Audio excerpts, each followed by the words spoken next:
रामानुज और रमा की दो बेटियां हैं, श्यामा और गौरी। श्यामा का रंग काला है तो गौरी का रंग गोरा। उन दोनों बहनों में बहुत प्यार है। वो साथ खेलती हैं, साथ पढ़ती हैं और साथ ही शैतानी भी करती हैं। और उनमें से अगर कोई बीमार पड़ जाए या किसी को कुछ चोट लग जाए तो फिर पूछिए मत। माँ, गौरी का घाव कब भरेगा? सुबह से शाम हो गई, बेचारी को बहुत दर्द हो रहा है। अरे वो घाव है, ठीक होने में समय लगेगा। गौरी का घाव जब तक भरा नहीं, श्यामा चैन से न सोई और न खाई। और जब वो पूरी तरह ठीक हो गई तो दोनों बहनें फिर से निकल गईं मस्ती करने। श्यामा, कितने दिन हो गए ना हमें बाहर घूमे, चलो बाबा के खेत पर चलते हैं। रामानुज की फसल इस साल बहुत अच्छी हुई थी, इसलिए वो बहुत खुश था और उसने इस बार अपनी दोनों बेटियों को देने के लिए चांदी का एक जैसा ही लॉकेट बनवाया था। लॉकेट में एक ढक्कन था जो खुलता था। रामानुज ने दोनों बहनों की तस्वीर भी उसमें लगवा दी थी। श्यामा और गौरी को जब उसके पिता ने ये लॉकेट दिया तो दोनों बहनें खुशी से उछल गयी। गौरी, ये लॉकेट कितना अच्छा है ना, देख इसमें हम दोनों की तस्वीरें भी हैं। हाँ श्यामा, मुझे ये लॉकेट बहुत पसंद है। एक काम करती हूँ, मैं ना अपने वाले लॉकेट में तेरी फोटो लगा लेती हूँ और तू मेरी फोटो लगा। अगर हम कभी दूर हुए तो कम से कम फोटो तो तुम्हारे साथ रहेगी। पर हम दूर क्यों होंगे? मुझे तो हमेशा तेरे साथ रहना है, तेरे बिना नहीं रहना। रामानुज और रमा दोनों बहनों के प्यार को देखते तो उनकी आंखें भर जाती थी। इन दोनों बहनों के प्यार को किसी की नजर न लगे रमा, ये हमेशा साथ साथ रहें। लेकिन होनी की किताब के किस पन्ने में क्या लिखा है ये कौन जानता है। बारिश का मौसम शुरू हो गया था और इस बार की बारिश ने पिछले कई सालों के रिकॉर्ड तोड़ दिए थे। लोगों के घरों में पानी घुस रहा था। लोग अपने अपने घरों को छोड़कर सुरक्षित स्थान पर जा रहे थे। रामानुज का परिवार भी पानी के बीच से अपने लिए सुरक्षित स्थान की तलाश में जा रहा था। श्यामा, देख, तू मेरा हाथ कस के पकड़ कर रख, पानी का बहाव बहुत तेज है। और तू भी मेरा हाथ जोर से थामे रख। वो सभी धीरे धीरे चले जा रहे थे, तभी अचानक पानी का जोरदार वेग आया और गौरी का हाथ श्यामा के हाथ से छूट गया। रामानुज और रमा भी उनसे बिछड़ गए। श्यामा, श्यामा! गौरी पानी के तेज बहाव में बहती चली जा रही थी। उसने पानी में बहुत हाथ पांव मारे, फिर वो बेहोश हो गई और बहती हुई एक नदी में चली गई। उधर बाढ़ का पानी जब थमा तो श्यामा का जीवन बिल्कुल बदल गया। रामानुज की मौत हो गई थी। उसकी माँ तो जिंदा थी लेकिन वो शौक में चली गई थी। वो तो श्यामा को पहचान भी नहीं पा रही थी। माँ, मैं हूँ श्यामा, तेरी बेटी। लेकिन रमा उसे नहीं पहचान पाई। श्यामा ने अपनी बहन को बहुत तलाशा लेकिन वो नहीं मिली। उधर गौरी नदी के पानी के बहाव में बहती हुई समंदर में चली गई। वहाँ मछुआरों के झुंड ने अपना जाल बिछा रखा था। वो उस जाल में फंस गई। मछुआरों ने जब जाल खींचा और उसमें एक लड़की को देखा तो भाई, ये लड़की कहाँ से आ गई हमारे जाल में? भाई, हमें मल्होत्रा सेठ को इसके मिलने की बात बतानी होगी। मल्होत्रा सेठ मछलियों के बहुत बड़े कारोबारी थे। वो मछलियों को देश के हर एक कोने में सप्लाई करते थे। सारे मछुआरे उन्हीं के अंडर काम करते थे। मछुआरों के झुंड ने गौरी को मल्होत्रा सेठ को सौंप दिया। अरे, ये बच्ची कहाँ मिली तुम लोगों को? मल्होत्रा जी ने उस बच्ची के सीने पर अपना कान लगाया। उसके दिल की धड़कन चल तो रही थी लेकिन बहुत ही धीमे। वो बच्ची को लेकर तुरंत अस्पताल पहुँचे। डॉक्टर ने उसका चेकअप किया और कहा, देखिए, बच्ची की हालत सीरियस है, हमें इसे ऑब्जर्वेशन में रखना होगा। डॉक्टर साहब, बच्ची को कुछ नहीं होना चाहिए, चाहे कितने भी पैसे खर्च हो जाए, बस इसे ठीक कर दो। मल्होत्रा सेठ के पास पैसों की कोई कमी नहीं थी। कमी थी तो सिर्फ एक औलाद की। उसकी पत्नी अंजलि और वो खुद शादी के 13 साल के बाद भी बच्चे की किलकारी का इंतजार कर रहे थे। गौरी को वो भगवान के आशीर्वाद की तरह समझ रहे थे। अंजलि, देखना, इस बच्ची को कुछ नहीं होगा। भगवान ने इसे हमारे घर में अंधेरे को मिटाकर रोशनी करने के लिए भेजा है। 2 दिन बाद गौरी को होश आ गया, लेकिन गौरी अब पुरानी सारी बातों को भूल चुकी थी। यहाँ तक कि उसे अपना नाम तक याद नहीं था। मल्होत्रा जी ने उस बच्ची को नाम दिया रिंकी और उसे गोद ले लिया। समय बीतता गया। गौरी अब एक नए नाम रिंकी के साथ बड़ी होने लगी। उसके पास अब दुनिया की सारी दौलत थी। वो ऐशो आराम में पलने लगी।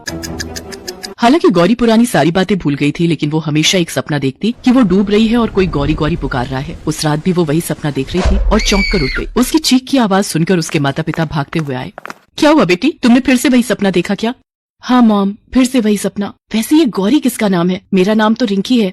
गौरी अब पहले वाली गौरी नहीं रह गई थी। पैसे ने उसे घमंडी बना दिया था। वो अपने आगे किसी को कुछ नहीं समझती थी। उधर श्यामा की माँ की हालत वैसी ही थी। उसकी याददाश्त अभी तक वापस नहीं आई थी। कुछ लोगों ने श्यामा को सलाह दी कि उनका इलाज शहर में कराए, इसलिए वो उसे लेकर शहर आ गई। देखिए, इन्हें किसी बात का गहरा सदमा लगा है और वो सदमा इनके दिमाग में अंकित हो गया है। जब तक वो मिटेगा नहीं, ये ठीक नहीं होंगी। श्यामा अब अपनी माँ को गांव वापस नहीं ले जाना चाहती थी, क्योंकि वहाँ पर पुरानी सारी यादें बसी थी। अगर वो उन्हीं के बीच में रहती तो कभी ठीक नहीं होती। उसने शहर में ही रहने का तय कर लिया और यहाँ पर काम की तलाश करने लगी। संयोग से उसे गौरी के यहाँ नौकरानी का काम तो मिल गया, लेकिन गौरी श्यामा के रंग के कारण उसे बिल्कुल पसंद नहीं करती थी और हमेशा उसका मजाक उड़ाती रहती थी। ओ काला जामुन, इधर आ, जरा मेरे सिर में दर्द हो रहा है, फटाफट तेल लगा दे। जी मेम साहब। गौरी श्यामा से घर का सारा काम करवाती और हर बात में उसका मजाक उड़ाती। एक दिन गौरी के कुछ दोस्त उससे मिलने आए हुए थे। तभी गौरी ने दोस्तों के सामने उसका मजाक उड़ाना शुरू कर दिया। अच्छा श्यामा, एक बात बता, तू बचपन में कोयले की खान में गिर गई थी क्या? इतनी काली कैसे हो गई? ये कहकर गौरी और उसके दोस्त जोर जोर से हंसने लगे। बार बार के अपमान से श्यामा का दिल भी दुखता, लेकिन नए शहर में फिर से नई नौकरी ढूंढना इतना आसान तो नहीं था। वो अपमान का घूंट पीती और उनके घर काम करती। एक दिन की बात है, बाहर जोरों की बारिश हो रही थी, तो मल्होत्रा जी की पत्नी ने श्यामा को उस रात घर पर ही रुकने के लिए कहा। बाहर मूसलाधार बारिश हो रही थी। गौरी को जब ये पता लगा कि श्यामा वहाँ रुकी है, तो उसने उसे बुलाकर कहा, ए काला जामुन, इधर आ। सुन, एक काम कर, आज बहुत बारिश हो रही है, आज मौका है तेरे काले रंग को हटाने का। जा बारिश में जाकर भीग, मैं देखती हूँ कि तेरा काला रंग निकलता है कि नहीं। ये आप क्या कह रही है मालकिन? भला इस तरह से किसी का रंग कैसे निकलेगा? तुझे जो बोला वो कर, नहीं तो अपना हिसाब कर और कल से आने की जरूरत नहीं है तुझे। श्यामा मजबूर थी। वो बारिश में खड़ी होकर भीगने लगी और गौरी जोर जोर से हंसने लगी। अचानक ना जाने ऐसा क्या हुआ कि हंसते हंसते गौरी के गले का लॉकेट नीचे गिर गया। ये वही लॉकेट था जो बचपन में श्यामा और गौरी को उसके पिता ने दिया था। गौरी उस लॉकेट को उठाने लगी, तभी बारिश में भीगती श्यामा की नजर उस लॉकेट पर गई। उस लॉकेट को देख वो चौंक गई। अरे ये तो वही लॉकेट है जो बाबा ने हम दोनों बहनों को दिया था, लेकिन ये मेम साहब के पास कहाँ से आ गया? अगले दिन की बात है। श्यामा को मल्होत्रा जी से गौरी के मिलने की सारी कहानी पता लगी। वो सारा सच जानकर बहुत खुश हुई कि उसकी बहन जिंदा है। उसकी याद में न जाने उसने कितने दिन रो रो कर गुजारे थे, और आज भी हर दिन वो उसे याद जरूर करती थी। लेकिन श्यामा ये बात चाहकर भी गौरी को नहीं बता पा रही थी, क्योंकि उसे बताकर भी क्या फायदा होता। वो तो पुरानी सारी बातें भूल गई थी। हालांकि उसने अपनी माँ को जब ये बातें बताई तो उनकी तबीयत में तेजी से सुधार होने लगा। हाँ माँ, हमारी गौरी जिंदा है, मैं उसी के यहाँ काम करती हूँ। क्या कहा? क्या मेरी बेटी जिंदा है? मेरी गौरी जिंदा है? तू ले चल मुझे उसके पास। माँ, उसका कोई फायदा नहीं, क्योंकि वो हमें नहीं पहचान पाएगी। एक दिन की बात है, गौरी श्यामा का मजाक उड़ाने और उसे अपमानित करने के उद्देश्य से ही एक डिस्को में ले गई। डिस्को में उसके कई सारे दोस्त आने वाले थे। वो सभी आए। क्या बात है रिंकी, तेरी बहन को यहाँ एंट्री दे दी डिस्को वालों ने? वो क्या है ना, यहाँ स्मार्ट लोगों को एंट्री देते हैं ना। अरे यार, बड़े पापड़ बेलने पड़े। वो तो मैं इसे इसलिए ले आई क्योंकि काली चीज साथ रहेगी तो मुझे नजर नहीं लगेगी। उसकी बात सुनकर सभी हंसने लगे। बेचारी श्यामा चुपचाप खड़ी सबको देख रही थी। तभी डिस्को में आए दूसरे कुछ लड़के जो नशे में भी थे, गौरी की बात सुनकर गौरी के साथ बदतमीजी करने लगे। हाय हाय, ये तो बहुत सही गई तुमने। तुम इतनी सुंदर हो कि तुम्हें किसी की भी नजर लग सकती है? लेकिन फिकर नॉट, हम बन जाएंगे ना तुम्हारे लिए काजल। क्यों आए लोग हैं? ये कहकर उन लड़कों ने उसका हाथ पकड़ लिया और अपनी ओर खींचने लगे। अरे ये क्या कर रहे हो? छोड़ मुझे, छोड़ो।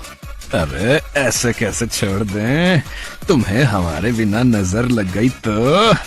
ये कहकर उन बदमाश लड़कों ने जेब से चाकू भी निकाल लिया। गौरी के सारे दोस्त ये देखकर रफू चक्कर हो गए, लेकिन श्यामा को अपनी बहन के साथ हो रही बदतमीजी बिल्कुल पसंद नहीं आई और वो उन लड़कों से भिड़ गई। ओ तेरी, देख रहा है इस मेरी कौम को? हैं? बहुत शौक चढ़ा है इसे लड़ने का है।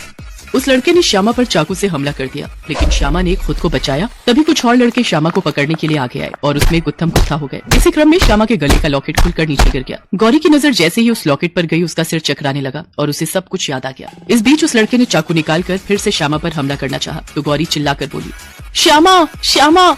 गौरी के मुंह से अपना नाम सुनकर श्यामा को जोश आ गया। उसके बाद तो उन दोनों बहनों ने मिलकर उन शराबी लड़कों के छक्के छुड़ा दिए। इस बीच डिस्को के मालिक ने पुलिस को फोन कर दिया। पुलिस उन लड़कों को पकड़कर ले गई। श्यामा, मेरी बहन, तू आ गई, तू मेरे पास आ गई। दोनों बहनें एक दूसरे से मिलकर फूट फूट कर रोने लगे, लेकिन इस बार उनकी